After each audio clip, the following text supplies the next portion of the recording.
Monsieur le Président, le 26 juin 1945, en signant la Charte des Nations Unies à San Francisco, les peuples se sont résolument engagés, je cite, à préserver les générations futures du fléau de la guerre qui, 2 fois en l'espace d'une vie humaine, a infligé à l'humanité d'indicibles souffrances. Fin de citation.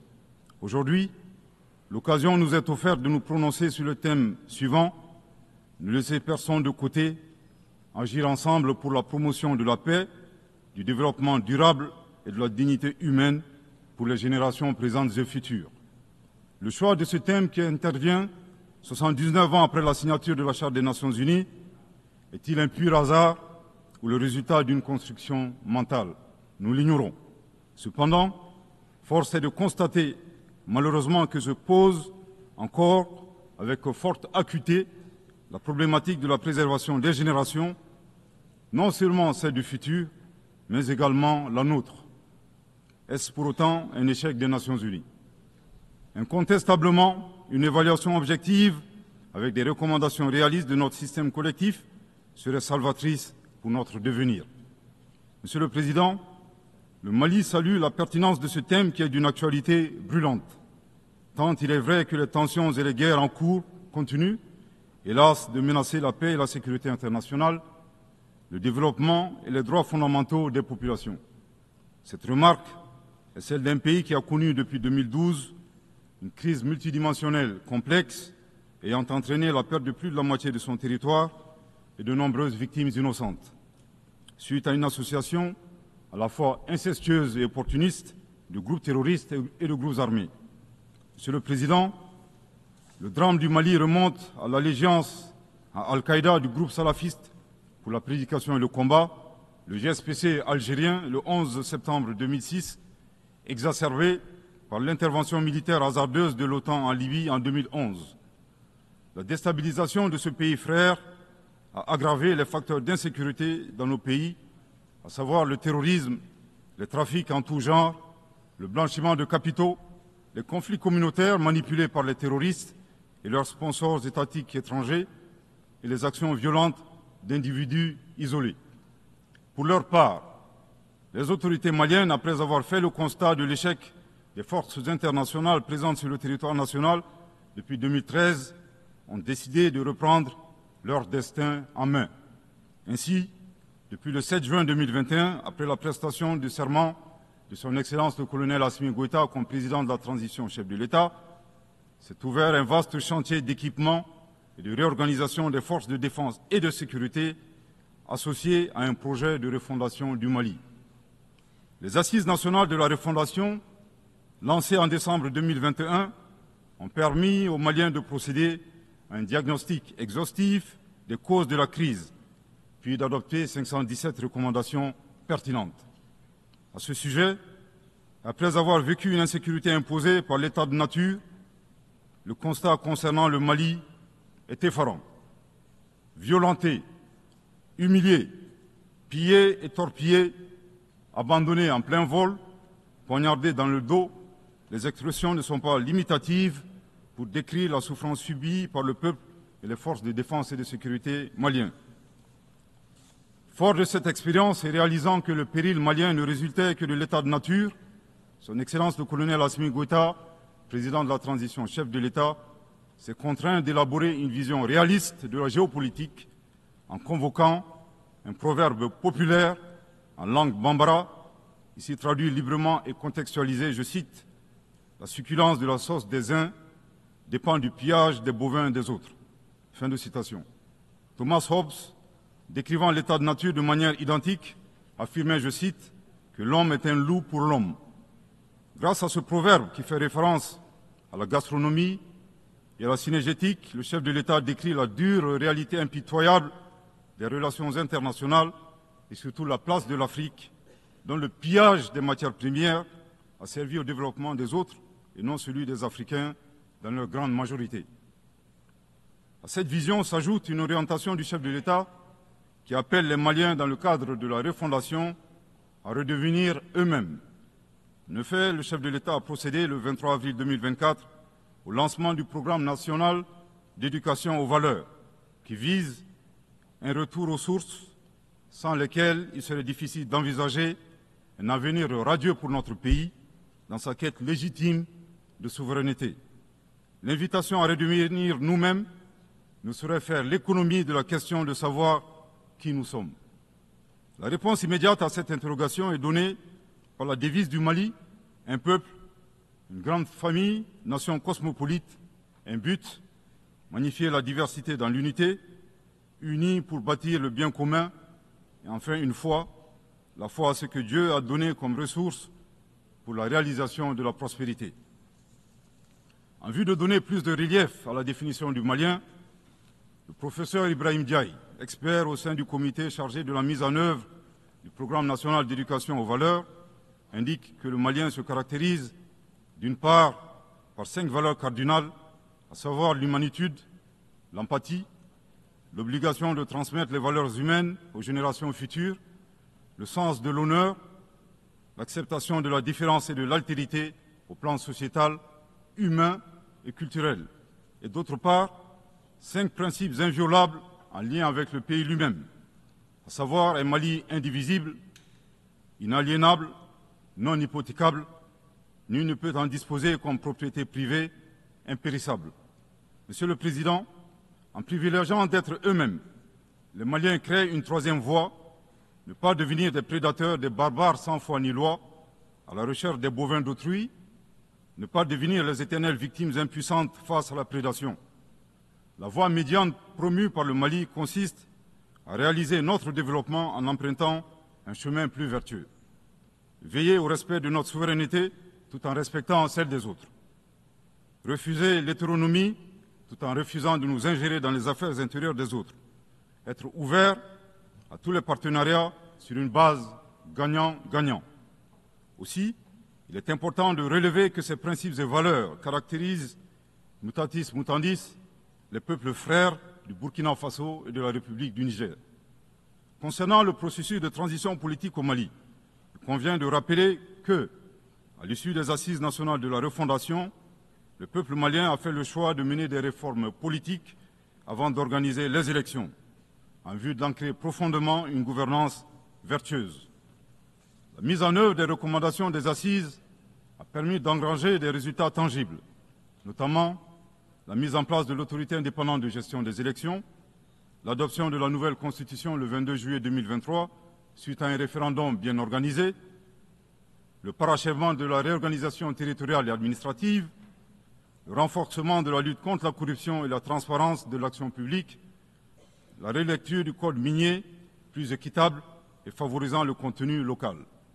Monsieur le Président, soucieux de pérenniser l'unité nationale, fondement de tout développement, le chef de l'État a annoncé le 31 décembre 2023 la tenue du dialogue intermalien pour la paix et la réconciliation afin, dit-il, d'éliminer les racines des conflits communautaires et intercommunautaires dans le but ultime de réconcilier les communautés. Respectant une approche participative et inclusive, le dialogue intermalien qui s'est déroulé en 3 phases, communale, régionale et nationale, a permis aux Maliens de l'intérieur et de la diaspora d'échanger en toute transparence en vue de trouver des solutions endogènes de prévention, de gestion et de règlement des conflits. À la différence de l'accord pour la paix et la réconciliation issu du processus d'Alger, dont certains groupes signataires ont ouvertement basculé dans le terrorisme et qui était devenu un prétexte pour certains États de s'ingérer dans les affaires intérieures du Mali. Le dialogue intermalien a permis aux Maliens de laver leur linge sale en famille sans aucune interférence extérieure. Après la fin de l'accord d'Alger le 25 janvier 2024, aujourd'hui, le dialogue intermalien et ses recommandations officiellement remises au chef de l'État le 13 mai 2024 demeurent le seul cadre de règlement des conflits internes. Nous réitérons un appel à tous les Maliens à s'inscrire dans cette dynamique de réconciliation, une étape indispensable au retour à l'ordre constitutionnel apaisé et sécurisé grâce à l'organisation d'élections présidentielles. Sur le plan de la lutte contre l'insécurité, depuis que les forces de défense et de sécurité maliennes ont lancé des actions offensives de manière autonome, de nombreux succès ont été remportés sur le terrain de la lutte contre le terrorisme. Toutes les régions ont été reprises des mains des groupes terroristes, notamment la région de Kidal, le 14 novembre 2023 à la suite d'une opération militaire mémorable. Aujourd'hui, les groupes terroristes ont été sérieusement affaiblis. Les forces de défense et de sécurité sont déployées sur l'ensemble du territoire national. En outre, les actions offensives de nos forces se poursuivent pour démanteler les réseaux terroristes résiduels. Le gouvernement du Mali reste conscient que la réponse uniquement sécuritaire a ses limites. C'est la raison pour laquelle, en appui à l'action militaire, le gouvernement du Mali s'est doté d'une stratégie globale et intégrée ayant pour objectif la restauration de l'autorité de l'État sur l'ensemble du territoire national. Elle comprend des mesures politiques, administratives, de développement économique et social, y compris le dialogue avec les groupes armés et la fourniture des services sociaux de base à nos braves populations. En dépit de ces résultats fort appréciables, ces groupes criminels gardent encore une certaine capacité de nuisance dans leur tentative désespérée de porter atteinte à notre intégrité territoriale et de terroriser nos populations. Avec, et je me dois de le déplorer du haut de cette tribune, le soutien de sponsors étatiques étrangers. Les sponsors étatiques étrangers. Après des années de dénonciation de ces acteurs étatiques qui soutiennent le terrorisme international, les autorités ukrainiennes ont violé ouvertement et de manière inédite la Charte des Nations Unies ainsi que les conventions et résolutions pertinentes des Nations Unies relatives à la prévention et à la lutte contre le terrorisme. Lorsque des officiels de ce pays, ayant confondu la scène internationale et la scène de théâtre, ont avoué la participation active de leur pays à la lâche attaque terroriste ayant visé une patrouille des forces de défense et de sécurité du 24 au 26 juillet 2024 à Tinzaouatin dans la région de Kidal. Monsieur le Président, au regard de la complexité de la situation au Sahel, et motivés par leur seul désir de prendre le destin de leur pays en main, Leurs Excellences, le capitaine Ibrahim Traoré, président du Faso, chef de l'État du Burkina, le colonel Assimi Goïta, président de la transition, chef de l'État du Mali, et le général de brigade Abdourahmane Tiani, président du Conseil national pour la sauvegarde de la patrie, chef de l'État du Niger, ont dans un premier temps institué l'Alliance des États du Sahel, une architecture de défense collective et d'assistance mutuelle dans la lutte contre le terrorisme, en signant la charte du Litpako Gourmand le 16 septembre 2023. 10 mois plus tard, précisément le 6 juillet 2024, les pères fondateurs de l'AES ont souverainement décidé de transformer ce mécanisme en une confédération centrée sur 3 axes: la diplomatie, la défense et le développement, avant de parvenir à terme à une fédération. En si peu de temps, des résultats édifiants ont pu être obtenus dans la lutte contre le terrorisme grâce à la mutualisation des moyens de défense, des opérations militaires conjointement menées et un engagement sans faille à éradiquer le terrorisme. C'est la raison pour laquelle les États membres de la Confédération des États du Sahel ont adressé le 19 août 2024 une lettre conjointe au Conseil de sécurité des Nations Unies pour dénoncer le soutien des autorités ukrainiennes au terrorisme international, condamner l'agression contre le Mali, demander au Conseil de sécurité de prendre des mesures appropriées contre les autorités ukrainiennes. Soit dit en passant, qu'il me soit permis de rappeler que ce nouvel envoi de lettres intervient pendant que le Mali attend encore la suite réservée à une précédente lettre de saisine du Conseil de sécurité des Nations Unies en date du 15 août 2022 afin d'exposer les actes d'agression français à son encontre ainsi que leur implication dans la promotion des 3 formes de terrorisme au Sahel, à savoir le terrorisme armé, le terrorisme économique et le terrorisme médiatique. Couvrant une superficie de 2 758 000 km², avec 71 millions d'habitants, majoritairement jeunes, un potentiel économique exceptionnel, un sous-sol riche de la quasi-totalité des éléments du tableau de Mendeleïev, la particularité de la Confédération des États du Sahel réside dans l'état d'esprit des chefs d'État, des peuples et des forces de défense et de sécurité de la Confédération, forts de leur dignité et de leur honneur. Motivés plus que jamais par le sang versé des leurs, décidés à combattre le terrorisme sous toutes ses formes et honorer la mémoire des victimes, civiles comme militaires, sahéliennes comme étrangères, de la barbarie, déterminés à défendre l'intégrité de leurs terres et assurer leur prospérité de manière pacifique. Comme le stipule le préambule de la charte du Liptako-Gourma, qui fait référence à plusieurs organisations internationales, notamment la CEDEAO et les valeurs universelles. Au Seigneur de la guerre et du chaos, avec l'aide de Dieu, nous triompherons encore et toujours de vos œuvres funestes et diaboliques.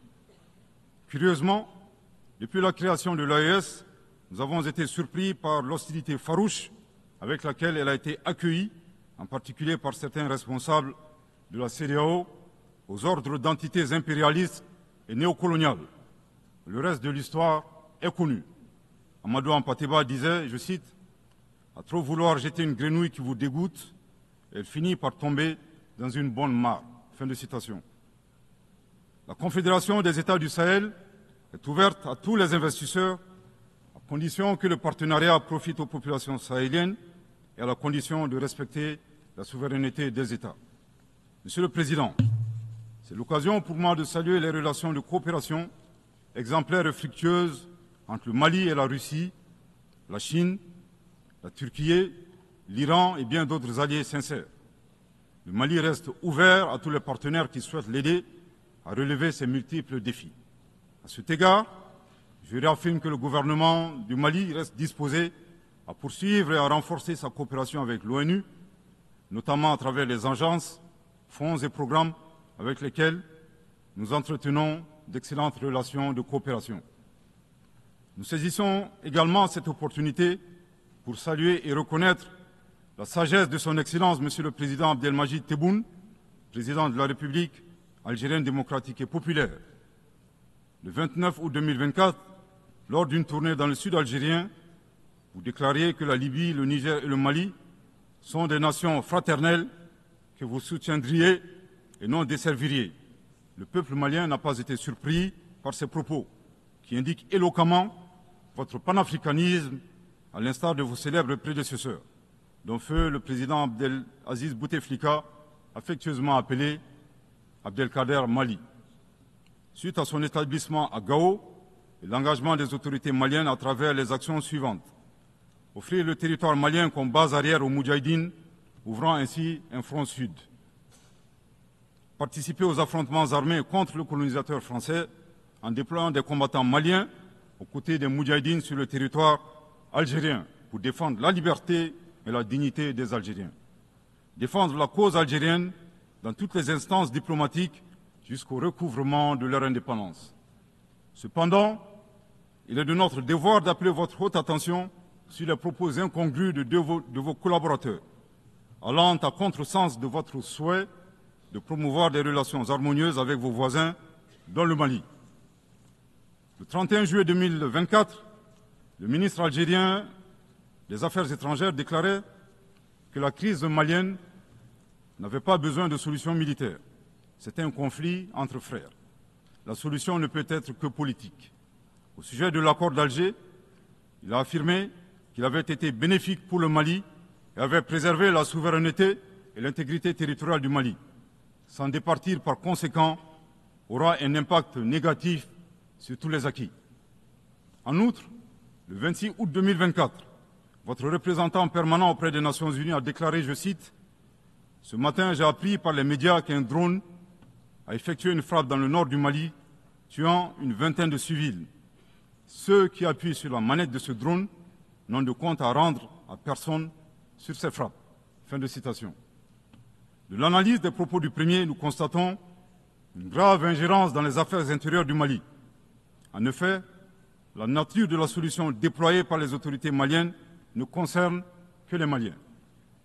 Depuis la fin de l'accord d'Alger, le 25 janvier 2024, les Maliens n'expriment qu'un seul vœu le concernant, que son âme repose en paix. Monsieur le ministre des Affaires étrangères, l'accord est bien et belle mort, vos incantations ne serviront pas à le ressusciter. Vous me donnez l'occasion d'une part de vous réitérer que nul ne peut aimer le Mali plus que les Maliens, et d'autre part de vous rappeler que le Mali et son peuple ne seront pas des spectateurs face aux assauts et l'adversité. Pour chaque balle tirée contre nous, nous réagirons par réciprocité. Pour chaque mot employé de travers, nous réagirons par réciprocité. À bon entendeur, tant pis.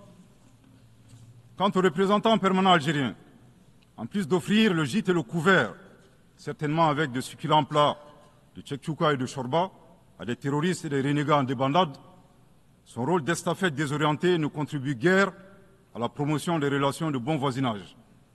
De ces propos, il ressort des accusations graves et infondées. D'une part, la qualification de la nature civile des victimes à partir des médias est aventureuse et diffamatoire. Et d'autre part, en affirmant que les opérateurs de drones n'ont de compte à rendre à personne, il alimente une campagne de désinformation contre le Mali, tout en soutenant l'idée que les voyantes forces de défense et de sécurité maliennes seraient incapables de piloter des drones. Il me plaît ici de rappeler que la montée en puissance des FAMA n'est pas une vue de l'esprit, mais une réalité tangible qui a permis de reprendre le contrôle de l'ensemble du territoire national. Concernant l'usage des drones, les opérateurs sont bien des Maliens qui agissent avec professionnalisme, à l'instar du reste des forces de défense et de sécurité maliennes, et traitent les cibles terroristes suivant des procédures conformes aux normes internationales. À titre de rappel, il y a quelques années, les acteurs de l'instrumentalisation des droits de l'homme, déterminés à ternir la performance antiterroriste de l'armée nationale algérienne, ont mis en exergue la question subversive du qui tue qui. Aujourd'hui, nous sommes troublés que le représentant permanent algérien ait rejoint la tendance manipulatrice des droits de l'homme pour s'attaquer à l'armée malienne. Le Mali exige de ces deux énergumènes diplomatiques qui cessent d'entrer dans l'histoire à reculons. Manifestement, ils ignorent tout à la fois de l'histoire entre les peuples frères du Mali et de l'Algérie et la contribution exceptionnelle du Mali à la guerre de libération algérienne, et certainement de la géographie, car ils considèrent à tort le Mali comme une wilaya, c'est-à-dire une province algérienne. Je répète, le Mali exige de ces deux énergumènes diplomatiques qui cessent d'entrer dans l'histoire à reculons. Manifestement, ils ignorent tout à la fois de l'histoire entre les peuples frères du Mali et de l'Algérie et la contribution exceptionnelle du Mali à la guerre de libération algérienne et certainement de la géographie, car ils considèrent à tort le Mali comme une wilaya, c'est-à-dire une province algérienne. Je répète pour une dernière fois, le Mali exige de ces deux énergumènes diplomatiques qui cessent d'entrer dans l'histoire à reculons. Manifestement, ils ignorent tout à la fois de l'histoire entre les peuples frères du Mali et de l'Algérie et la contribution exceptionnelle du Mali à la guerre de libération algérienne et certainement de la géographie, car ils considèrent à tort le Mali comme une wilaya, c'est-à-dire une province algérienne. Monsieur le Président, sur la situation régionale et internationale, le Mali reste très attentif au développement en cours en Afrique et dans le reste du monde. Ainsi sommes-nous préoccupés par le niveau de violence au Moyen-Orient, notamment dans les territoires palestiniens occupés. Le peuple malien réaffirme son soutien au peuple palestinien frère dans sa lutte légitime pour l'autodétermination. Le gouvernement du Mali réitère son appui à la solution à deux États, Israël et la Palestine, vivant côte à côte, en paix et en sécurité, à l'intérieur de frontières sûres et internationalement reconnues. Nous condamnons sans réserve l'usage indiscriminé de la force par l'armée israélienne contre les Palestiniens. Au plan humanitaire, le Mali est préoccupé par la situation précaire des millions de réfugiés et de déplacés internes dans le monde, du fait des conflits armés, des catastrophes naturelles et des changements climatiques. J'ai en ce moment une pensée toute particulière pour mes compatriotes réfugiés dans les pays voisins, pays que je remercie pour leur hospitalité et leur générosité. Je voudrais les assurer que le gouvernement malien ne ménagera aucun effort pour continuer à les assister et pour créer les conditions leur permettant de rentrer dignement et en toute sécurité dans leur localité d'origine. Les multiples défis à la paix et à la sécurité internationale appellent à la réforme de l'architecture dédiée des Nations Unies.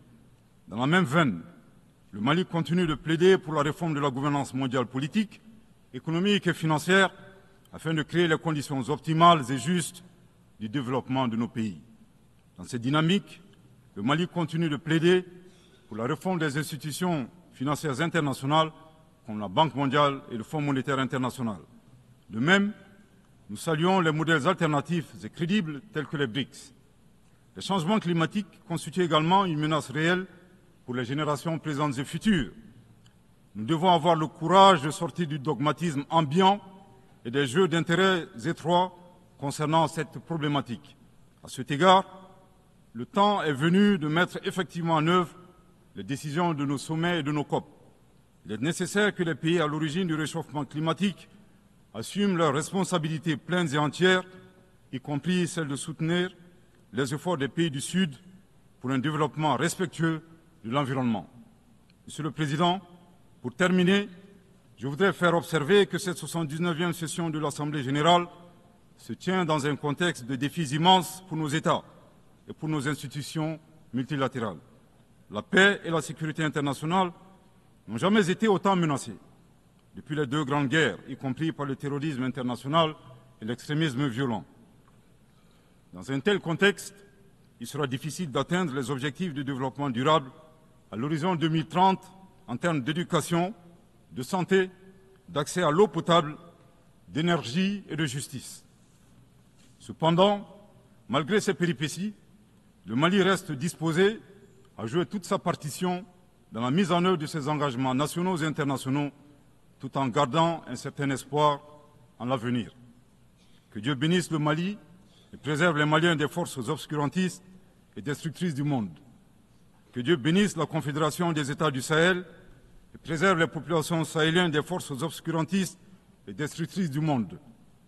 Que Dieu bénisse l'Afrique et préserve les Africains des forces obscurantistes et destructrices du monde. Que Dieu bénisse le monde et préserve l'humanité entière des forces obscurantistes et destructrices du monde. Je vous remercie de votre très aimable attention.